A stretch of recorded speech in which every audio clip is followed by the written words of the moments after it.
With Godzilla and Kong the New Empire finally released, we have been given many answers to the monsterverse. But with the continuing clash of the Titans, we have even more mysteries to solve. And as you can tell by the thumbnail, this video will focus on the prequel film idea, Godzilla BC, as it would explain everything that has come to be told and pretty much explain everything thus far. As Godzilla BC would focus on explaining the MonsterVerse's nitty-gritty details, and as we're about to get into it and transition forward, this is your official spoiler warning.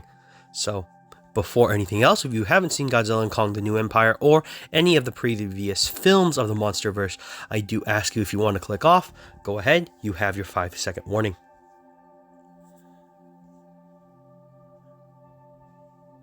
As we race ahead past the final battle of Godzilla x Kong the New Empire, we find ourselves at one of the main topics, this being the new kaiju, the first being Scar King, but the second and more interesting of the pair being Shimo. But you're probably asking why. It has been said that Shimo was the titan that started the first ice age, and was even so powerful that she scared even Godzilla to undergo a new evolution just to stand a chance, as we would see in the movie. A Godzilla BC would be useful in explaining much of Shimo's past, as one of the many theories surrounding her being, was she responsible for freezing the Titan Ghidorah? As the frozen Ghidorah, seen in obviously Godzilla King of the Monsters, seemed to have been frozen all at once instead of being frozen over time, as many would believe. It would also be great in explaining how Shimo, this mighty and powerful titan, would end up falling into Scar King's clutches as we see in the movie, and how the tyrannical king would eventually claim this mighty titan as its slave. As we move forward, Kong and the Great Apes were given significant screen time, but besides explaining the Scar King's exile, much has been left absent from their history. One major being is how the Scar King rose to power. At some point, was there an empire? Was there a kingdom that he led?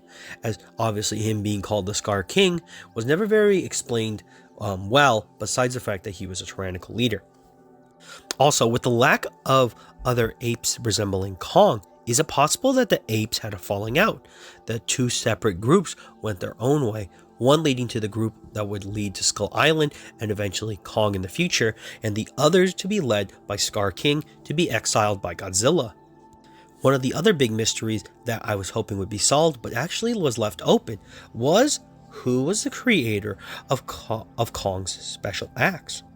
As we do know that the axe that was claimed by Kong in Godzilla vs. Kong had always been left to speculation, as it was just laying there, almost waiting for Kong to pick it up, and I was hoping maybe there'd be some explanation as to why this was done.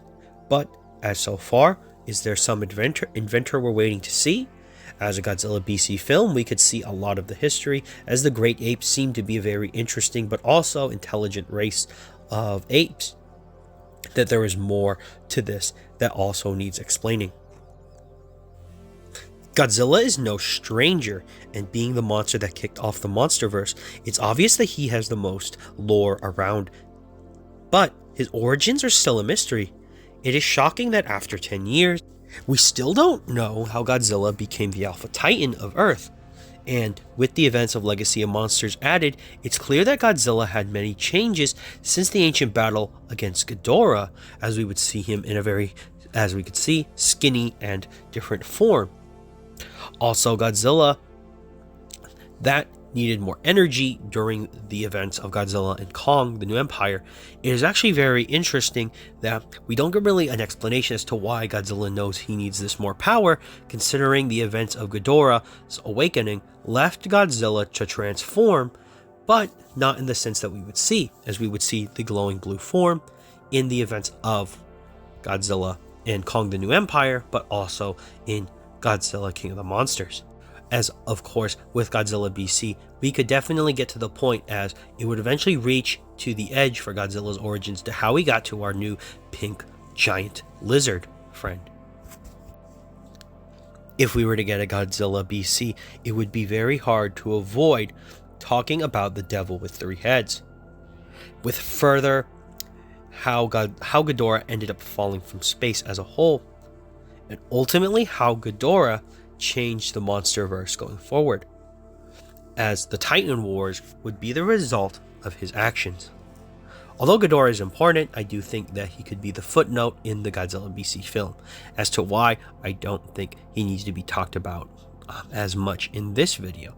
But, as I said, Godzilla BC would be great in order to flush out more of these amazing creatures that we have been shown in the movies, but also to give us the history of understanding how they shaped the world itself. As finally, we move forward on how the past could help further explain the next threat and what it could be. Many channels believe the next threat will be some adaptation of Space Godzilla, and I'd be hard-pressed to ignore it, as we see many of the depictions of the, I don't want to get this wrong, but the Zlahala being a wicked Gojira that had consumed a star. But we learned in Godzilla and Kong that when a Gojira consumes a star, usually means that it possessed enough radiation to use the atomic breath. But the Zlahala, which I could be pronouncing wrong, but I hope not, actually has a very interesting depiction in the book that it was represented in, having these amazing wings. As many, obviously, Gojira do not possess wings.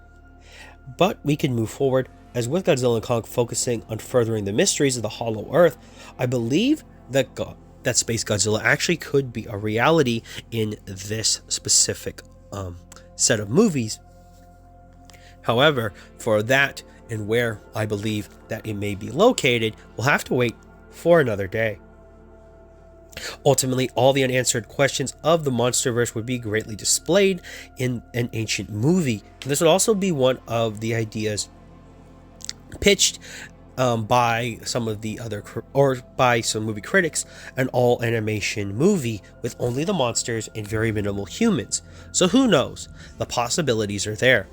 And for those that may be wondering, I could not include every single question or plot point that was added into the MonsterVerse due to Godzilla and Kong: The New Empire. It simply would just take too long. But these are some of the amazing plot points that I do believe that if Legendary wanted to go this route, we could definitely receive a Godzilla BC and explain some of the new elements introduced to the story before we get into the next film that would take place after Godzilla and Kong: The New Empire. But that's all I've got for you guys today. As you can see, Godzilla has returned to the ad army, and I wanted to do it in a big way after I saw the film, so I may do an off-the-cuff review for Godzilla and Kong: The New Empire. Funny enough, I did watch it twice. That was actually somewhat unplanned, but it was really good to watch it twice. The film definitely felt better watching it the second time. And that's all I've got for you guys today. So without further ado, if you're just watching this video for the first time, remember to like and subscribe. But even more importantly than that, the ad army is growing, and I would love to have you along the ride with us. So as always, this is Brad from the ad army signing off. And for all of you out there, to sign on.